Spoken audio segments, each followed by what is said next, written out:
in the history of literature must be The Count of Monte Cristo by Alexandre Dumas. It is not an exaggeration to say that I remember almost a few days without eating, drinking, or sleeping to chew. My family thought I was crazy. Read to change your life, follow 8 Cats book, and read a famous book to you every week. However, The Count of Monte Cristo is truly a great novel that can be called life-changing. And he has brought infinite spiritual strength to people who have been in trouble or in the doldrums for thousands of years. At the end of the book, Dumas reveals the secret that the real wisdom of mankind is contained in this passage in the book. So what is this passage? Let 8 Cats book lead us into Dumas' Count of Monte Cristo. The young Edmund is a kind and simple sailor because of the outstanding ability of the captain of the ship to become the nail on the next captain. This young man has a bright future and will marry a beautiful fiancée. However, just before the wedding, Edmund was entrusted by the old captain's deathbed. Went to see Napoleon on Elba, and helped Napoleon to bring a letter to his cronies, not expecting that this letter would bring his doom. Thus, we also welcome 3 of Edmund's enemies. The first one is Edmund's love rival Fernand. Fernand is jealous of Edmund's beautiful fiancée, and at the same time, he witnesses the meeting between Edmund and Napoleon, and wants to snitch. The second enemy, Tangrail, is an accountant on the same ship. Jealous of Edmund's imminent captaincy, Tangrail and Fernand plotted together to frame Edmund as an envoy of Napoleon's party and wrote the letter in his left hand. On the day of the wedding, Edmund is arrested on the spot. We have a third enemy, Wilford, the prosecutor handling the case. Wilford knew he was innocent, but in good conscience, he sent Edmund to death row. Why? Because he finds out that the recipient of the letter is none other than his own father. Edmund is the only one who knows the recipient's life. For personal reasons, trying Wilf burned the letter and simultaneously pushed Edmund into the darkness. This imprisonment is 14 years. Edmund suffered in prison, and life is worse than death. Furthermore, just one day, a character appeared who changed Edmund's fate, Father Faria. This thin, gray-haired older man from the tunnel turned out to be an old prisoner. The driver escaped prison but accidentally dug in the wrong direction.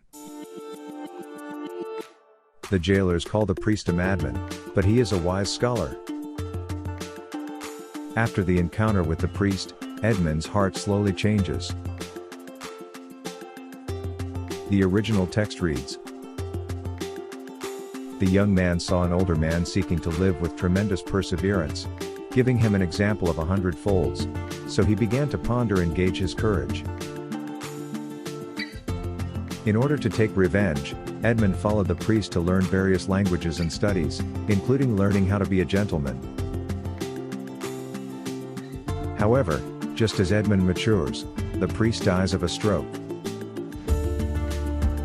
On his deathbed, the priest tells Edmund a secret that there are untold treasures hidden on an island called Monte Cristo. In pain and despair, Edmund saw a ray of hope, and he had a bright idea to make a swap mark, the priest's corpse, and himself switched. When the ancient times from the abyss were thrown into the sea, Edmund broke free from the sack and was freed. However, when he escaped, he learned that at that time, after he was imprisoned, his old father was starved alive because of poverty, and his fiancée had fallen into the arms of his love rival. The 3 villains who had set him up in prison were now prosperous, with his rival Fernand having the title of Count. His accountant Tangrail becoming a famous banker, and the prosecutor Wilford being promoted to judge. Edmund buried hatred in his heart but did not immediately seek revenge on them, but bided his time. He found the treasure according to the priest's hints and opened his open life. He made full use of his superpowers, exchanging money for power, bribing kings and courtiers, enlisting smugglers and thieves' gangs, gradually building up his power,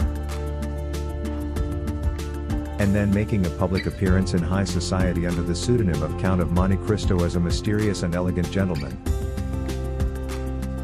Of course, he will never forget revenge. How to take advantage of the greed and desire of his enemies so that they can get the punishment they deserve? How to kill and put them to death? The first step of Edmund's revenge plan is to infiltrate the enemy. He designed a trap to kidnap the son of his love rival and pretended to rescue the teenager from the hands of robbers. Through a series of setups, he succeeded in gaining the trust of his enemies, and then he was ready to break them one by one. The Count of Monte Cristo's revenge against his lover is to deprive him of his power. The love rival Fernand once betrayed his trust in Governor Ali as a lieutenant general and killed the governor. He also sold the governor's daughter Kelp as a slave, fishing for a large sum of money.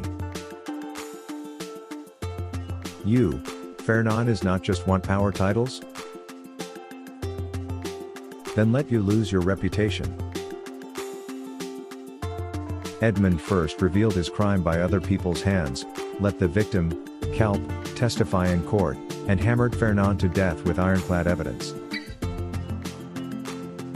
After the first announcement, his wife and son chose to leave him, and he committed suicide in despair under the blow after discovering the true identity of the Count of Monte Cristo.